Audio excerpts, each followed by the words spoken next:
ಮಲಯಾಳಂ ಚಿತ್ರರಂಗದಲ್ಲಿ ಸಕ್ರಿಯರಾಗಿದ್ದ ಹಿರಿಯ ನಟಿ ಕೋಳಿಕೋಡ್ ಶಾರದಾ ಅವರು ವಿಧಿವಶರಾಗಿದ್ದಾರೆ. ವಯೋಸಹಜ ಕಾಯಿಲೆಯಿಂದ ಬಳಲುತ್ತಿದ್ದವರಿಗೆ 84 ವರ್ಷ ವಯಸ್ಸಾಗಿತ್ತು. ನಿನ್ನೆ ಅವರಿಗೆ ಹೃದಯಾಘಾತವಾದ ಬಳಿಕ ಕೇರಳದ ಕೋಳಿಕೋಡ್ ಸರ್ಕಾರಿ ಆಸ್ಪತ್ರೆಗೆ ದಾಖಲಿಸಲಾಗಿತ್ತು. ಆದರೆ ಅವರು ಚಿಕಿತ್ಸೆ ಫಲಕಾರಿಯಾಗದೆ ಸಾವನ್ನಪ್ಪಿದ್ದಾರೆ. ಅವರ ನಿಧನಕ್ಕೆ ಸೆಲೆಬ್ರಿಟಿಗಳು, ಅಭಿಮಾನಿಗಳು ಕಂಬನಿ ಮಿಡಿದಿದ್ದಾರೆ. ರಂಗಭೂಮಿಯಲ್ಲಿನ ಅಪಾರ ಅನುಭವ ಇಟ್ಟುಕೊಂಡು ಚಿತ್ರರಂಗಕ್ಕೆ ಕಾಲಿಟ್ಟವರು ಶಾರದಾ. ಮಲಯಾಳಂ ಸಿನಿಮಾಗಳ ಮೂಲಕ ಅವರು ಹೆಚ್ಚು ಜನಪ್ರಿಯತೆಯನ್ನು ಗಳಿಸಿದರು.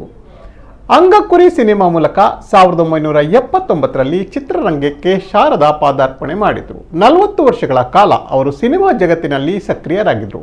90ಕ್ಕೂ ಅಧಿಕ ಸಿನಿಮಾಗಳಲ್ಲಿ ನಟಿಸಿದ ಖ್ಯಾತಿ ಅವರದು.